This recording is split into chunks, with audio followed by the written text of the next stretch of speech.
Jolteon is categorized as the lightning Pokemon, with the only other Pokemon sharing that category being electric. You might assume that Pokemon categories would remain consistent throughout every different language. However, in Japanese, Jolteon is categorized as the Kaminari Pokemon, while electric is the Inazuma Pokemon.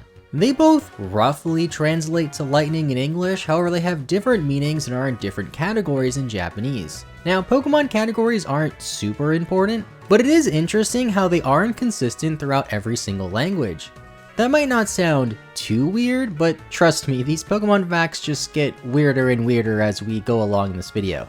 On the topic of Pokemon categories though, if I were to ask you which Pokemon is categorized as the Drill Pokemon, what would you say? Maybe Beedrill or Excadrill since they have drill in their names, or Rhydon because of its iconic drill that draws in electricity as seen from the anime. Now, of these three Pokemon that I just mentioned, only Rhydon is considered the Drill Pokemon though, along with its evolution Rhyperior, along with Nidoqueen and Nidoking. Beedrill is the Poison Bee Pokemon, which to be fair does make a lot of sense as it is literally a bee and a poison type, while Excadrill, a Pokemon influenced by an actual drill, is only categorized as the Subterranean Pokemon. Okay, one more Pokemon category fact since I keep finding weird ones. There is one Pokemon categorized as the Child-Raising Pokemon in Japanese, which translates to the Nurturing Pokemon. You might think this is perhaps Kangaskhan, Chansey, or even Marowak since they all care for a younger Pokemon, but no, it's Lavani. I can't believe I'm saying this, but I guess canonically Lavani is Pokemon Mommy. In English, the Pokemon Dino is the only Pokemon out of almost 1,000 Pokemon to have all of the letters in its name be listed in alphabetical order.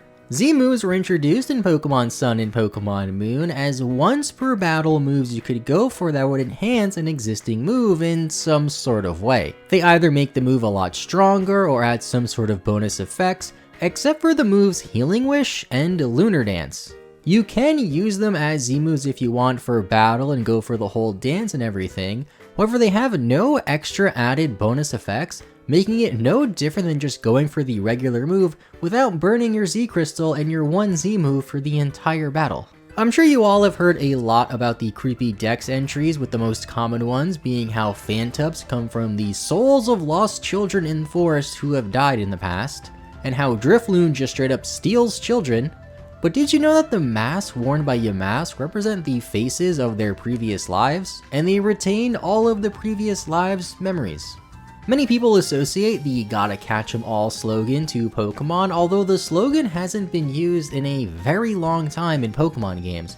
So long that the last time it was used on a Pokemon games box was in early versions of Ruby and Sapphire about 20 years ago, but they were scrapped for the final versions as the final games don't have the slogan on the box. In Pokemon Gold and Silver, you can find Pokefan Alex on Route 13. In the Japanese versions of Pokemon Gold and Silver, all of his Pokemon have names that end with the word King, like Magikarp, which is Koi King in Japanese. Since the translations of these Pokemon wouldn't fit their English names for the English games to have King at the end of all their Pokemon, they actually changed his team around to include Pokemon that do have King at the end of their English names, such as Nidoking and Slowking. Many Pokemon have their own signature moves, some of which can even be learned by other Pokemon. The Pokemon that has the most signature moves though is Zygarde, with 4 signature moves consisting of Land's Wrath, Core Enforcer, Thousand Arrows, and Thousand Waves. A Pokemon can learn an egg move by breeding with a different Pokemon of the same egg group that can learn that desired move.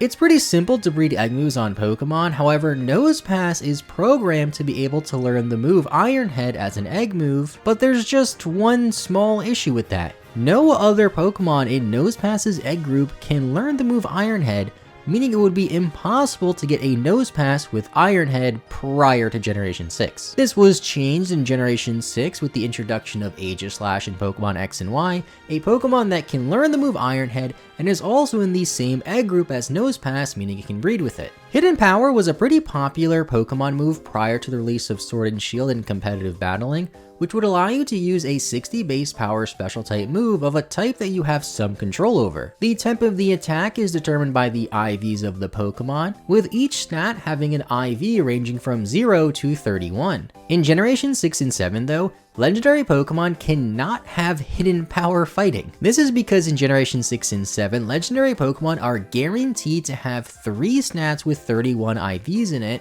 and in order for your Pokemon to have hidden power fighting, it would need to have 4 of their 6 IVs be an even number, and 31 is not an even number. This had some minor implications for competitive battling, so unless you had a legendary Pokemon from a previous Pokemon game, it wouldn't have hidden power fighting. A similar thing with hidden power can happen in Generation 2, the generation that actually introduced hidden power as a move. Since shiny Pokemon and hidden power types were both calculated by IVs in Generation 2 games, it is impossible for any shiny Pokemon to have a hidden power type of grass or dragon in Generation 2. In Pokemon Emerald version, you can rebattle gym leaders later on in the game. They will have stronger, upgraded teams this time around to better match your Pokemon. This can happen in many other Pokemon games as well besides Emerald version, but in Emerald versions, if you want to rematch either Roxanne, Flannery, or Winona, their female Pokemon will be listed as male instead in battle. Prior to the American releases of Pokemon Red and Blue, a promotional poster showing all of the Pokemon was distributed. This poster has different names for a lot of the Pokemon though, with some just showing their Japanese names off or having different names entirely. Some of my favorites include Skull Kraken for Gyarados, Orphan for Cubone, and Custard for Wigglytuff. The American staff in charge with localizing Pokemon Red and Blue even tried to change some of the Pokemon's designs to make them fit better with an American audience. No leaks or proposed changes ever surfaced or are known to exist, and luckily this proposal was shot down, otherwise some Pokemon could have looked much different, and having Pokemon look different based off of which region the game was released in would be really confusing. Downloadable patches for Pokemon games have been common ever since the release of Pokemon X and Y on the 3DS in 2013. Prior to being able to download game updates over the internet though, many games were only patched by releasing new copies of older games with said patches in stores. The weird thing is though that Pokemon actually had their first ever downloadable patch back in 2003 that didn't require you to buy a brand new copy of the game or even exchange your existing copy of the game. Pokemon Ruby and Sapphire have what is known as the berry glitch, where berries will stop growing when the in-game clock stops working. This makes growing berries impossible of course, but luckily in many parts of the world, Nintendo distributed a patch that you could get in various ways to fix your game. You could simply just connect your game up to Pokemon Coliseum on the GameCube to fix the glitch automatically, visit a game store and have them patch it for you, or even mail in your game to Nintendo. The cool thing about this though is that if your game was affected by this patch and then got patched, you would get a shiny Zigzagoon as sort of an apology gift. It would be neat if they did more things like this when they patched Pokemon games, as gift or event shiny Pokemon aren't too common in general, and in Japan, since this program for the patch ran for 3 years, it also meant that you could get this shiny event Zigzagoon for 3 years, making it the longest event Pokemon you could ever obtain that was distributed. Pokemon Snap, released for the Nintendo 64, is one of the most iconic Pokemon spin-off games of all time, but it wasn't always meant to be a Pokemon game. No footage or screenshots exist of it before it was a Pokemon game, but it was originally supposed to be a game where you take pictures of animals instead of Pokemon. They decided on switching to Pokemon since they thought it would make the game better and be more popular, since a game about taking pictures of Pokemon in the wild sounds cooler than a game about taking pictures of animals. Everyone knows the infamous Glitch City glitches in Pokemon Red and Blue, one of my favorite glitches in Pokemon since there's just so many ways to execute it, making it very fun to explore.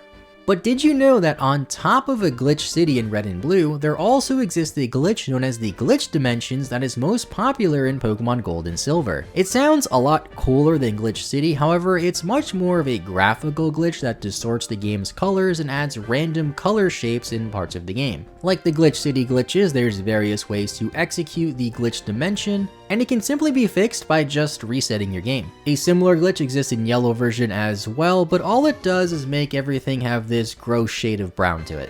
Mantyke's Pokédex entries state how the patterns on it varies by region. Mantyke has appeared in many generations since its introduction back in Pokemon Diamond and Pearl 15 years ago, but the pattern on its back remains the same in every region you can find it in. seeing as Arbok, a Pokemon that was introduced way back in Generation 1 before Mantike, has a similar story where it has different patterns on its chest depending on which region it's from. It's weird how they never did the same for Mantike. Maybe they just forgot about you, Mantike, I'm sorry. In Pokemon Diamond and Pearl, the owner of the Pokédex company says how there's two models for the Pokédex. One is blue for if you pick the Lucas character, and the other is pink for if you pick the Dawn character. Despite him specifically saying there's only two models of two specific colors, Barry can be seen with a Pokédex that's orange. Splash is a move most commonly used by Magikarp, and it's a very popular move as it just doesn't do anything. The funny thing is, if the effects of the move Gravity are up, the move Splash will fail, meaning instead of the move doing nothing when you go for Splash, it will just do nothing instead. The catch rate for Pokemon is calculated in a pretty complicated way with a formula, but the most important factors are the Pokemon status, if it's paralyzed or whatever, the Pokemon set catch rate that each Pokemon has, and the Pokeball being used to catch said Pokemon. This calculates the catch rate of the Pokemon, and in Pokemon Sun and Moon, the calculations for catching a Beldum or Groudon in a Heavy Ball will always result in a negative catching rate, making it impossible to catch.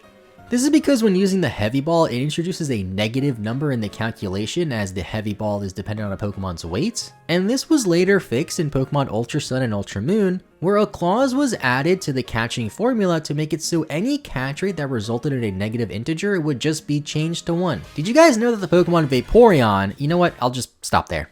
There's tons of weird, obscure, or useless Pokemon facts, and I've been making videos like this on Pokemon facts for over 2 years now. I'll leave a link to my Pokemon facts videos playlist in the description if you want to go check it out, and also consider subscribing if you want to see more videos like this, and leaving a like as one like helps a ton. Thank you so much for watching, and bye bye.